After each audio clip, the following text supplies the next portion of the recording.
Lavrov qualifie de constructive sa rencontre à New York avec Kerry et émet son espoir de parvenir à une résolution sur la Syrie qui ne se contredit pas avec la déclaration de Genève. Le président iranien, pas de règlement militaire de la crise en Syrie. Les chefs d'État de nombre de pays du monde mettent en garde contre l'accroissement d'extrémisme et de terrorisme dans la région.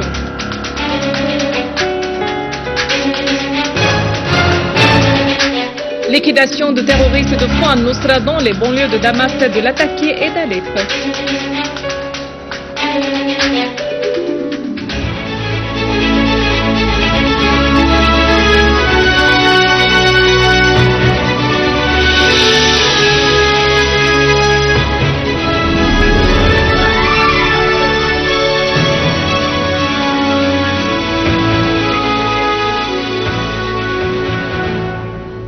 Mesdames et messieurs, bienvenue à vous tous. Le chef de la diplomatie russe, Sergueï Lavrov, a déclaré que son pays espère parvenir à un consensus concernant une résolution onusienne sur la Syrie sans sortir des cadres de l'accord de Genève. Suite à sa rencontre avec son homologue américain John Kerry en marge des réunions de l'Assemblée générale des Nations unies, Lavrov a déclaré avoir examiné plusieurs questions, dont la crise en Syrie. Ils ont également examiné la décision du Conseil exécutif de l'Organisation d'interdiction d'armes chimiques OIAC et celle du Conseil de sécurité de l'ONU, susceptibles de renforcer les mesures qui seront prises pour la destruction des armes chimiques en Syrie. Selon Lavrov, les deux parties se sont mis d'accord sur la nécessité de détruire les armes chimiques par crainte d'éventuelle possession par l'opposition armée de certains matériels toxiques. Lavrov a souligné que l'État syrien a rejoint le traité de non-prolifération chimique et s'est dit prêt à l'exécution immédiate de ses engagements. Lavrov a également estimé que ses entretiens avec Kerry étaient constructifs et que les deux pays possèdent un point de vue commun sur une solution politique à la crise conformément à l'accord de Genève.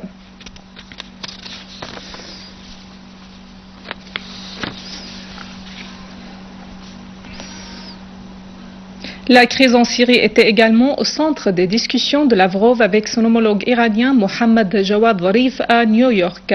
Les deux responsables ont examiné l'exécution de l'accord russo-américain sur les armes chimiques en Syrie, ainsi que le dossier nucléaire iranien et la relance des négociations avec le groupe 5+1. Lavrov et Zarif se sont également mis d'accord sur la coordination des efforts dans le cadre des Nations Unies et l'Organisation d'interdiction d'armes chimiques OIAC pour préparer les climats afin d'aboutir à un règlement de la crise en Syrie le plus tôt possible. De même, le chef de la diplomatie russe, Sergueï Lavrov, s'est entretenu avec son homologue britannique William Hague de la crise en Syrie. Le ministère russe des Affaires étrangères a annoncé dans un communiqué publié aujourd'hui que les deux responsables ont examiné en marge de la 68e session de l'Assemblée générale de l'ONU plusieurs questions bilatérales et internationales, dont la crise en Syrie. Если же для кого-то важнее постоянно грозить.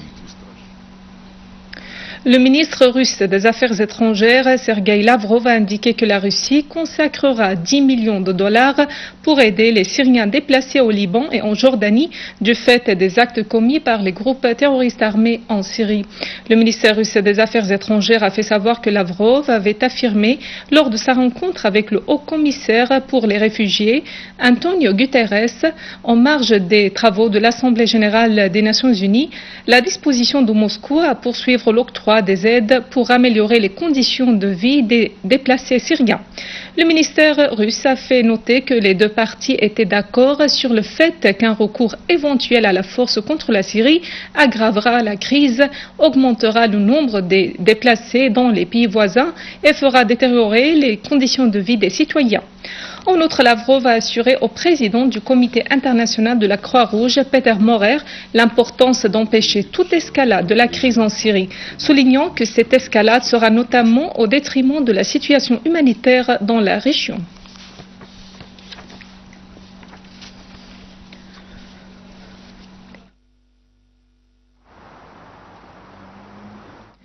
Les réunions de l'Assemblée générale des Nations unies dans sa 68e session se poursuivent à New York. Dans les allocutions prononcées par les chefs d'État lors de la réunion du premier jour, l'on a mis l'accent sur la nécessité de déployer des efforts pour résoudre la crise en Syrie par les voies politiques. Des mises en garde ont été lancées contre l'extension de l'extrémisme et du terrorisme dans la région, ce qui menace la paix mondiale. La négociation, l'action diplomatique et la solution politique ont été évoquées par plusieurs chefs d'État devant l'Assemblée générale des Nations unies. Le président iranien Hassan Rouhani a affirmé dans son allocution que pas de solution militaire à la crise en Syrie parce que l'usage de la force va dégénérer la violence dans la région. Rouhani s'est de nouveau félicité de l'adhésion de la Syrie à la Convention de la prohibition des armes chimiques. Le président américain Barack Obama a souligné que l'action militaire n'aboutirait jamais à l'instauration de la paix en Syrie, affirmant que c'est le peuple syrien qui détermine sa direction. À son tour, François Hollande, le président français, a affirmé le soutien de son pays aux efforts engagés pour la tenue de la conférence de Genève II dans le plus bref délai. La priorité de la solution politique à la crise en Syrie a été évoquée par la présidente du Brésil, Dilma Rousseff, et la présidente de l'Argentine, Cristina Kirchner, qui a appelé la communauté internationale à démasquer les partis qui fournissent d'armes à l'opposition syrienne.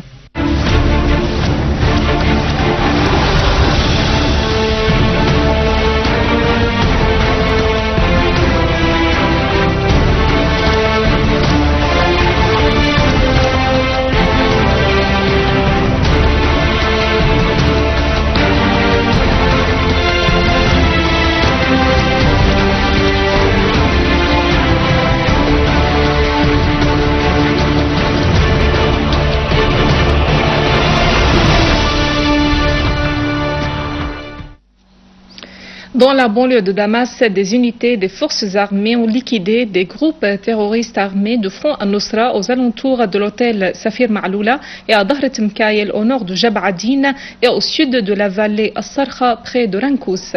L'opération de l'armée s'est soldée par la destruction des armes et des munitions en possession des terroristes.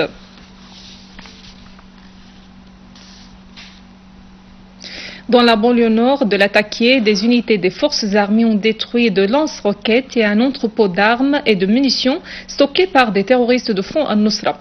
Nombre de terroristes, dont des Égyptiens, des Irakiens et des Marocains, ont été liquidés dans cette opération de l'armée arabe syrienne. Dans le village Bet Ablaq, 11 terroristes de Front al-Nusra ont été tués, dont un Palestinien et un Algérien. D'ailleurs, un entrepôt d'armes et de munitions ainsi que 3 voitures chargées d'armes des terroristes ont été détruits dans le village Rabia. Des terroristes ont été tués. Parmi eux, l'on a identifié 3 Palestiniens, 2 Irakiens, 2 Égyptiens et un Maghrébin.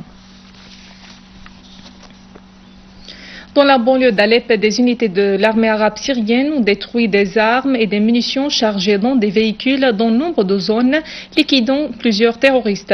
L'armée arabe syrienne a tué et blessé nombre de terroristes à la périphérie de la prison centrale d'Alep et de l'hôpital d'Al-Kindi, détruisant 6 véhicules chargés d'armes et de munitions sur la route Marjet-Cheikh Saïd dans la banlieue nord du gouvernorat. Au Liban, un terroriste de Front al-Nusra a été tué et 2 autres ont été blessés alors qu'ils étaient dans un bus conduit par une personne qui a refusé de s'arrêter à un checkpoint de l'armée libanaise à Al-Arsal dans la région de Bika. Les soldats de l'armée libanaise ont ouvert le feu sur le bus qui transportait des terroristes de Front al-Nusra venant de la Syrie après avoir refusé de s'arrêter à un barrage de l'armée libanaise, faisant un mort et 2 blessés parmi eux. Le juge d'instruction militaire avait interrogé hier 2 détenus syriens, à savoir Firas Zaytoun et Anas Majdoub, accusés d'appartenir à un réseau terroriste pour commettre des actes terroristes, préparer et planter des explosifs sur la route d'Al-Masna.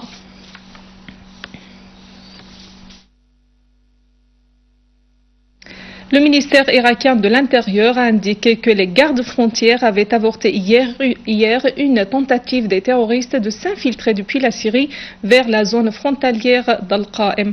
De même, les forces de sécurité irakiennes avaient déclaré un couvre-feu dans la zone d'Al-Qa'im par crainte d'attaques terroristes. En outre, les forces de sécurité dans les deux zones de Rawa et d'Al-Ana avaient repoussé des attaques menées par des groupes terroristes de soi-disant l'État islamique en Irak et au Levant. Les forces de la police dans les deux gouvernorats de Ninive et de Salah ad-Din ont détruit 4 repères du réseau d'Al-Qaïda et arrêté 38 terroristes au nord et à l'ouest de Tikrit. Dans la localité de Jurf al-Sakhr, la brigade 31 de l'armée irakienne a découvert une cache d'armes préparée à la contrebande aux gangs terroristes armés en Syrie. Les forces d'occupation israéliennes ont repris d'assaut la mosquée d'Al-Aqsa dans la ville occupée d'Al-Quds. La police israélienne s'est déployée dans les esplanades de la mosquée à tirer du gaz lacrymogène sur les fidèles, ce qui avait causé des cas de suffocation parmi eux. Cette prise d'assaut avait eu lieu après le rassemblement pendant 2 jours de dizaines de Palestiniens de la ville occupée d'Al-Quds et des territoires de 48 dans la mosquée pour faire face aux colons qui avaient annoncé leur intention de prendre d'assaut la mosquée d'Al-Aqsa pour y mener des rites de Talmud. Par ailleurs, les forces d'occupation israéliennes ont arrêté 9 Palestiniens, dont un journaliste, lors d'un sit-in de solidarité avec la mosquée d'Al-Aqsa dans la ville sainte. Avant de clore ce journal, un rappel des principaux titres. Lavrov qualifie de constructive sa rencontre à New York avec Kerry et émet son espoir de parvenir à une résolution sur la Syrie qui ne se contredit pas avec la déclaration de Genève. Le président iranien, pas de règlement militaire de la crise en Syrie. Les chefs d'État de nombre de pays du monde mettent en garde contre l'accroissement d'extrémisme et de terrorisme dans la région. Liquidation de terroristes de Front al-Nusra dans les banlieues de Damas, de Latakia et d'Alep. Mesdames et messieurs, c'est la fin de notre édition. Pour la revoir, visitez notre site web syriaonline.sy. Merci à vous. Au revoir.